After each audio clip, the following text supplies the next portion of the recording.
یرید اللہ ان یخفف عنکم، اگر اس راستے پر چلو گے تو اللہ تمہیں ہلکا پھلکا کر دے گا، تمہارے اسٹریس دور کر دے گا۔ اگر تم اسلام پہ چلو گے، سیکھنے کے لیے ہر میدان میں اللہ تعالیٰ نے محنت رکھی ہے، بغیر محنت کے نہیں۔ اب چونکہ اس محنت پہ کیا ملے گا وہ نظر نہیں آتا۔ ابو دجانہ رضی اللہ تعالیٰ عنہ بہت بڑے صحابی ہیں، ان کے اتنے فضائل ہیں، کتابیں بھری پڑی ہیں، لیکن وہ فرماتے تھے میرے بھائیوں، میرے پاس بخشش کا سب سے بڑا جو عمل ہے وہ یہ ہے کہ میں نے اپنی زبان سے کبھی کسی کو دکھ نہیں پہنچایا، اور میرے دل میں کسی کے لیے نفرت کوئی نہیں ہے۔ اور اچھے اخلاق دو چیزوں سے قابو میں آتے ہیں، ایک اس زبان پہ قابو ہو، ایک دل کے جذبات پر قابو۔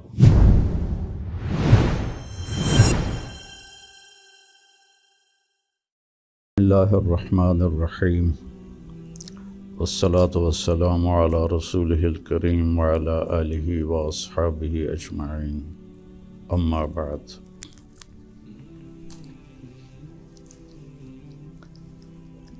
دین اسلام زندگی گزارنے کا وہ طریقہ ہے جو اللہ نے جناب رسول اللہ صلی اللہ علیہ وسلم کے ذریعے سے ہم تک پہنچایا اور بتایا، ڈنڈے سے نہیں چلایا۔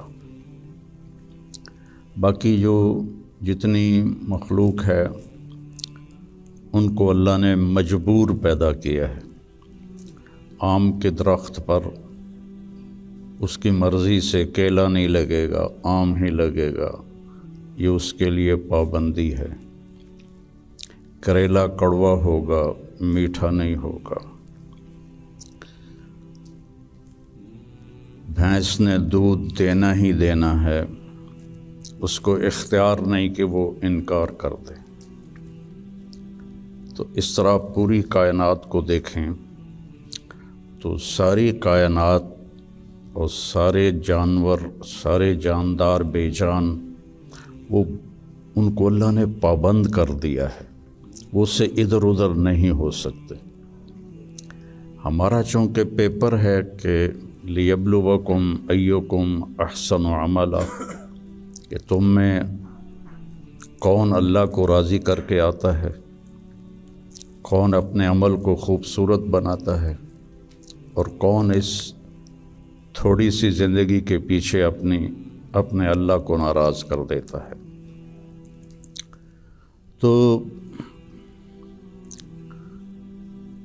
جب اللہ ہی نے انسان کو بنایا اور اس نے ہی چلنے کا راستہ بتایا تو یقیناً وہ سب سے آسان ہوگا۔ پوری دنیا کے نئی نسل میں ایک بات کامن ہے، چاہے پاکستان میں ہو چاہے امریکہ میں ہو، دین پہ چلنا بڑا مشکل ہے۔ تو ہم اللہ سے پوچھیں وہ کیا کہتا ہے جس نے ہمیں یہ فطرت اللہ التی فطر الناس علیہا لا تبدیل لخلق اللہ اور ان الدین عند اللہ الاسلام، کہ اب زندگی گزارنے کا ایک ہی طریقہ ہے جس پر تم کامیاب ہوگے، وہ اسلام ہے۔ تو اللہ تعالیٰ کہہ رہا ہے یرید اللہ بکم الیسر، اللہ تمہارے لیے آسانی چاہتا ہے، ولا یرید بکم العسر، اللہ تمہارے لیے تنگی اور مشقت نہیں چاہتا۔ یرید اللہ ان یخفف عنکم، اگر اس راستے پر چلو گے تو اللہ تمہیں ہلکا پھلکا کر دے گا، تمہارے اسٹریس دور کر دے گا، تمہاری یہ جو ایک اینزائٹی اور ڈپریشن کا لفظ پوری دنیا میں چلا ہے، یہ اللہ تمہارے دور کر دے گا اگر تم اسلام پہ چلو گے۔ یرید اللہ ان یخفف عنکم، اینزائٹی ڈپریشن کی دوائیں کیا کرتی ہیں، دماغ کو تھوڑا سست کر دیتی ہیں، تو اس کی جو فیلنگز ہیں نیگیٹو وہ ذرا کم ہو جاتی ہیں، تو اللہ تعالیٰ فرما رہا ہے میرے راستے پر چلو تو یہ آئیں گی نہیں، تم خوش باش رہو گے، مزے میں رہو گے۔ پھر اللہ تعالیٰ کہتا ہے ما جعل علیکم فی الدین من حرج، میں نے تمہارے دین میں کوئی تنگی رکھی کوئی نہیں۔ بھوک لگی ہو تو روٹی کھانا مشکل کام ہے، کتنا آسان ہے۔ ہاں اس کے لیے اگر کہیں جانا پڑے تو جانا پڑے گا۔ آپ لوگوں کے کھانے کا کیا باہر انتظام ہے؟ تو آپ لوگ باہر کھانا کھانے جاتے ہیں، یہاں بیٹھے بیٹھے تو نہیں آتا۔ تو اس کے لیے جو انسان تکلیف اٹھاتا ہے وہ اس کو محسوس نہیں ہوتی۔ تو بغیر مقصد کے جب کوئی تکلیف آتی ہے تو وہ محسوس ہوتی ہے۔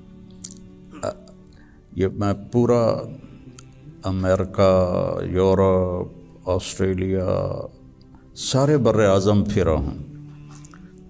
آپ کے ملک میں لائف بہت ٹف ہے، آسان نہیں ہے، بہت مشکل لائف ہے۔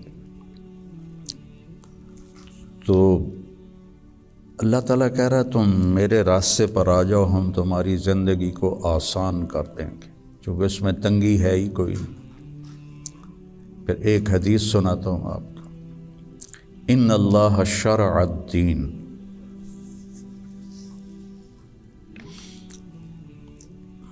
اللہ تعالیٰ نے تمہارے یہ دین کو شریعت بنایا۔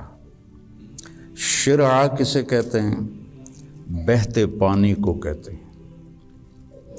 بہتا پانی کتنا مفید ہے، کتنی پوری زندگی کا نظام پانی کے اوپر چل رہا ہے۔ تو اتنی خوبصورت تشبیہ دی بہتے پانی کے ساتھ کہ جیسے بہتا ہوا پانی، یہ جو سمندر کے کنارے ہوٹل بنے ہوئے ہیں ان کے کرائے زیادہ ہیں، جو اس کمرے کا وہاں ویو سمندر کا ہوتا ہے اس کا کرایہ زیادہ ہے۔ تو پانی پر اللہ تعالیٰ نے زندگی کو چلایا ہے۔ وَجَعَلْنَا مِنَ الْمَاءِ كُلَّ شَيْءٍ حَيٍّ، اور اللہ قرآن میں کہتا ہے کہ میں نے ہر جاندار کو پانی سے پیدا فرمایا۔ تو اللہ کے نبی نے قرآن میں کہا لِكُلٍّ جَعَلْنَا مِنْكُمْ شِرْعَةً وَمِنْهَاجًا ثُمَّ جَعَلْنَاكَ عَلَى شَرِيعَةٍ مِنَ الْأَمْرِ۔ تو اس کے پیچھے وہ خوبصورت معنی ہے کہ بہتا پانی، میٹھا پانی زندگی کی سب سے بڑی ضرورت ہے۔ اس لیے سفر میں آدمی ہو اور پانی کی قلت ہو تو علماء کہتے ہیں نماز کے لیے تیمم کرے اور پینے کے لیے پانی کو محفوظ کرے۔ نماز جیسے عمل کے لیے اللہ نے صحابہ یہی کچھ کرتے تھے کہ پانی پینے کے لیے رکھتے تھے اور نماز تیمم سے پڑھتے تھے۔ تو ان اللہ شرع الدین، پہلی بشارت تو لفظ شرع میں ہے، وجعلہ سہلا، دوسری خوشخبری آسان بنایا،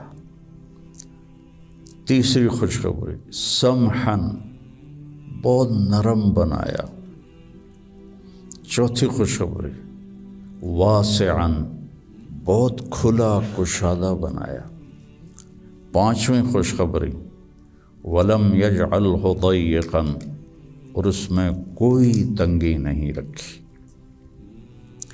لیکن جیسے ہر چیز کو سیکھنا پڑتا ہے، دین کو بھی سیکھنا پڑتا ہے۔ یہ بڑے بڑے ٹرالے جو چلا رہے ہوتے ہیں، یہ اتنے بڑے بڑے کروز، کئی دفعہ میں نے ان میں سفر کیا ہے، اتنے بڑے بڑے 5-5 ہزار آدمی اٹھا کے وہ جو ڈرائیور چل رہا ہے وہ دیکھنے میں کتنا مشکل ہے۔ پھر پانی میں بریک لگانا یہ کتنا عجیب مشکل کام ہے، لیکن چونکہ سیکھ لیا تو چلائے جا رہا ہے۔ گاڑی ایک ہاتھ سے چلا رہا ہے، دوسرے ہاتھ سے موبائل سن رہا ہے، حالانکہ پابندیاں الگ الگ کے حکومت کی، پھر بھی موبائل یہاں لگایا ہوا ہے، ہمارے ہاں تو موٹر سائیکل پر بیٹھا ہوا ہے، ایسے موبائل کر کے جا رہا ہوتا ہے، کھوتا ریڈی چلاتے ہوئے اپنا موبائل یہاں رکھا ہوتا ہے۔ تو سیکھنا پڑتا ہے، سیکھے بغیر تو آدمی سائیکل بھی نہیں چلا سکتا۔ سیکھنے کے لیے ہر میدان میں اللہ تعالیٰ نے محنت رکھی ہے، بغیر محنت کے نہیں۔ اب چونکہ اس محنت پہ کیا ملے گا وہ نظر نہیں آتا تو مشکل نظر آتا ہے، اور امریکہ میں جاب کرنے میں کیا ملے گا وہ نظر آتا ہے، تو اس کے لیے ایسے روبوٹ کی طرح بھاگ رہے ہیں، روبوٹ کی طرح جاب۔ جو بڑے بڑے کاروباری ہیں وہ بھی مزدور کی طرح کام کرتے ہیں، وہ بھی ایسے فری نہیں ہے کہ بھئی اب میرا بڑا کاروبار ہے میں آرام سے گھر بیٹھوں آدمی رکھ لوں، نہیں۔ تو وہ مشقت اس لیے آسان ہوتی ہے کہ اس کی آؤٹ پٹ نظر آ رہی ہوتی، اور جو دین کے اللہ نے ہم سے ڈیمانڈ رکھی ہے چند ہیں، کوئی بڑی زیادہ نہیں ہے، چند مختصر، ایک لا الہ الا اللہ محمد الرسول اللہ کی گواہی، وہ اللہ کا فضل، ہم سارے مسلمان یہ گواہی دیتے ہیں، پھر 5 وقت کی نماز ہے، اور سفر میں آپ کے لیے اللہ نے آدھی کر دی ہے، اکٹھی کر دی ہے، ظہر عصر اکٹھی پڑھ لو، مغرب عشاء اکٹھی پڑھ لو، اور رمضان کے روزے ہیں سال کے بعد، حج اور زکوٰۃ پیسے والوں پر ہے، عام لوگوں پر نہیں ہے، اور پھر ان میں کوئی کمی کوتاہی ہو جائے تو اللہ نے معافی رکھی ہے، کوئی نماز چھوٹ گئی قضا پڑھ لے، معافی مانگ لے، معاف ہو جائے گا۔ روزہ عذر کے ساتھ چھوڑے تو کوئی گناہ نہیں، بغیر عذر کے چھوڑے تو معافی مانگ لے اور روزہ رکھ لے تو وہ ہو گیا۔ اس کے بعد میں آپ کو ایک حدیث سناتا ہوں، آپ کو پورا دین آپ کے ہاتھ میں آ جائے گا۔ 10 لاکھ حدیثیں ہیں، میں ایک حدیث سنانے لگا ہوں، صرف ایک۔ میرے نبی نے فرمایا 4 اذا کانت فیک، 4 کام کر لو، صرف 4 کام کر لو، دنیا بھی تمہاری ہے، آخرت بھی تمہاری۔ پہلی چیز صدق و حدیث، ہمیشہ سچ بولو، جھوٹ نہ بولو، مذاقاً بھی جھوٹ نہ بولو، سچ بولو۔ دوسری چیز حفظ و امانت، کسی کو دھوکہ نہ دو، کسی کے ساتھ 2 نمبری نہ کرو۔ تیسری چیز حسن و خلیقت، اپنے اخلاق اچھے کرو،